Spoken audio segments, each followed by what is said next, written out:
All right, Pastor Robert, I guess the best candid way to ask you is tell us what's going on here in Flint. Well, to the best of my ability, we're being poisoned in our water, and everybody's having symptoms. Everybody's responding. Initially, we thought we were overreacting, but it's not overreaction. Something is wrong with the water, and as a people, we've got to learn not to use it at all, and so we're trying to put together some kind of strategy that encourages people not to use this water until we can intelligently know what direction to go in.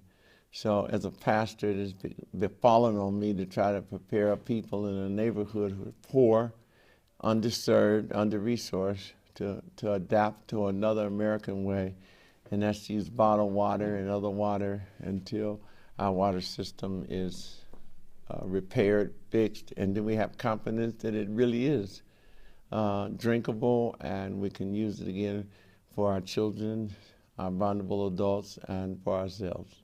Now, and I think that's the thing is a lot of people would say, well, if you know it's poisoned water, just don't use it, but there's not enough.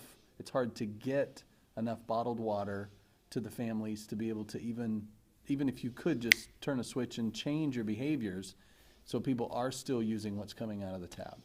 Absolutely. We're American citizens. We use water in every direction, so to relearn not to use water is not as easy as people think.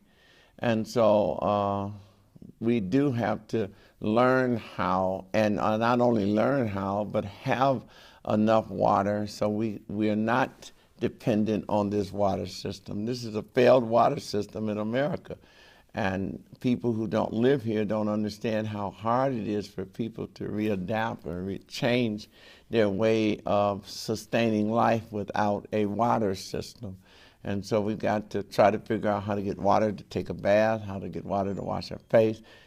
We can't even use the water to when it's time for gardens. We can't use the water even to sustain by eating vegetables, is because the water is poison. You can't trust it.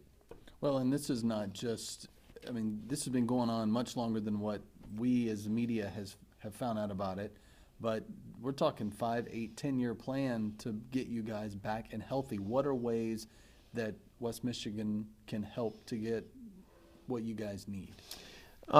This is going to be a long haul. Number one, we need the support that we're getting, and that is some attention over here. That's initially attention. And to see this as humanitarian, to see this as we do third worlds, to me is so important that people really realize we need help. But water, supply of water, and not only water, but all those things that would help us to sustain and make sure that we're not trusting an establishment to get water to our underserved.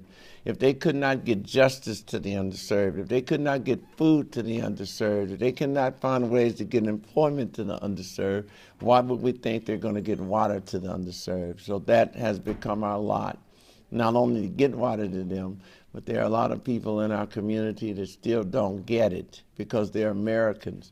They don't get, you can't go to your American faucet, turn the water on, and trust it. It's poison, and it's taken a long time. Some people don't have television, some don't have internet. It's taking us with televisions and internets a long time to readapt to another American way. But I will say this to all America, treat us with dignity, integrity, but most of all, treat us with some kind of level of observing how this community comes through this, because we won't be the only community. We understand there's other systems that are